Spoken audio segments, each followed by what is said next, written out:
आत्मनिक्षेप कार्पण्यम षड विधि शरणागति।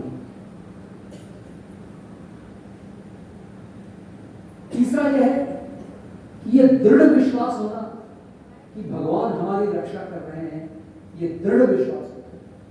आपकी कैसी भी परिस्थिति हो जीवन में, यह विश्वास आपका दृढ़ होना चाहिए कि जो कुछ कर रहे हैं भगवान कर रहे हैं और भगवान ही मेरी रक्षा कर सकते हैं और कोई नहीं। सिर्फ और सिर्फ भगवान ही मेरी रक्षा कर सकते हैं। यह दृढ़ विश्वास जब होता है, ये तीसरी आपकी स्टेज होती है शरणागति, क्योंकि तब आप और किसी की ओर नहीं देखते। आपको लगता है कि शायद ये मेरे काम आएगा या ये मेरे काम आएगा, लेकिन ऐसा होता नहीं।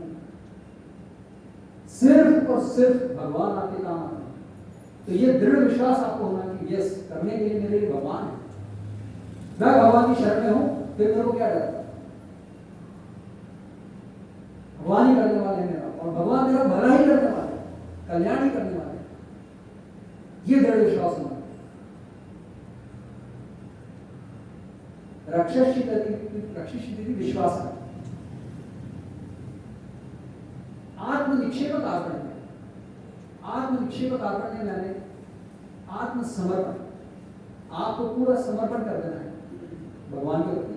और कार्पण्य यानी आपको कैसे रहना है, आपको अपने बारे में कैसा सोचना है, घास की तिनकी की तरह। कार्पण्य घास का तिनका कैसा होता है,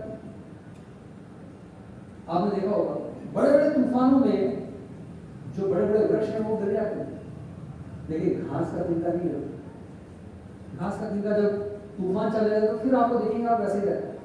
क्यों? क्योंकि वो तूफान के साथ हिलना जानता है, उस तूफान को एक्सेप्ट कर लेता है, जिस ओर हवा चले उस ओर आ जाता है, और जब हवा बंद हो जाती है तो फिर वो वापस आ जाता है अपनी परिस्थिति में। ऐसे ही हमको अपने आप को इतना दयनीय मानना है इस संसार में कि हम तो कुछ कर ही नहीं सकते, करने वाला ऊपर है, ऊपर वाला है। जब ये हमारी स्थिति हो जाती है तो ऊपर वाला आपका पूरा योगक्षेम ग्रहण सब करता है। योगक्षेम को हम है, पूरी जिम्मेदारी भगवान लेता है आपकी।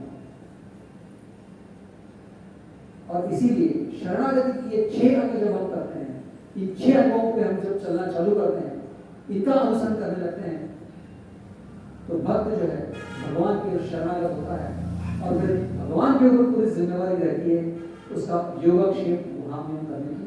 वह एक आखिरी उदाहरण मैं देना चाहूंगा, हालांकि मैं बहुत कुछ शॉर्ट कर रहा हूं, लेकिन मुझे मालूम है कि समय की एक निश्चितता है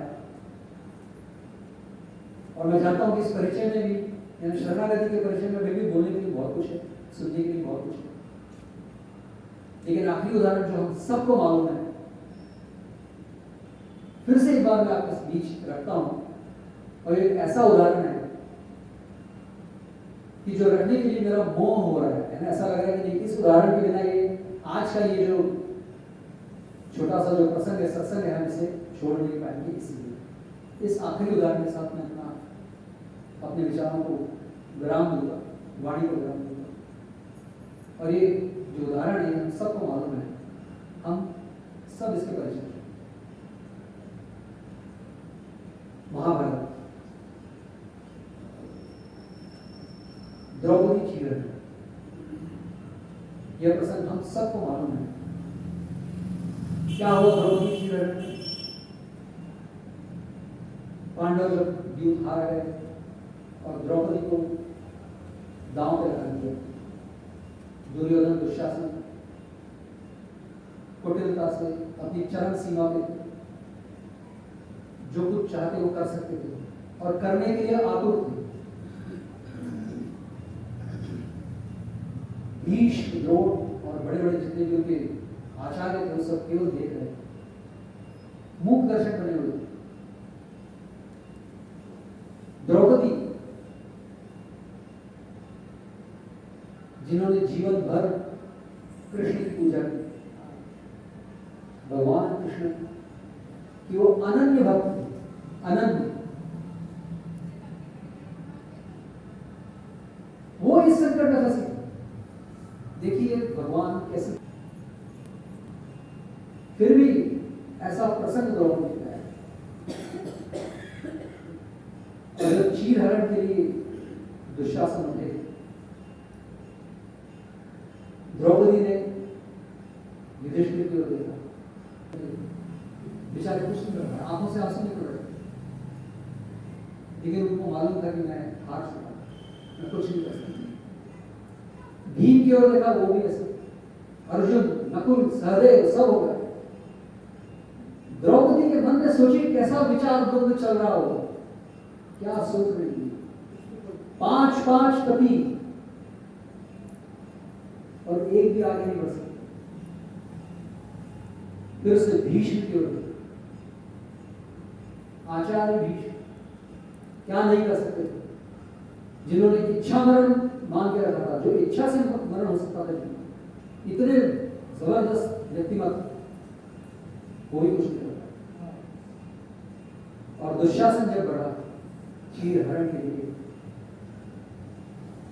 तो फिर कृष्ण और उनकी लीला हम सबको मालूम है। और उस प्रसंग से द्रौपदी को उन्होंने बचाया भगवान कृष्ण। ये प्रसंग तो हो गया, महाभारत हो गया। एक दिन द्रौपदी ने भगवान कृष्ण को बुलाया और द्रौपदी ने भगवान कृष्ण से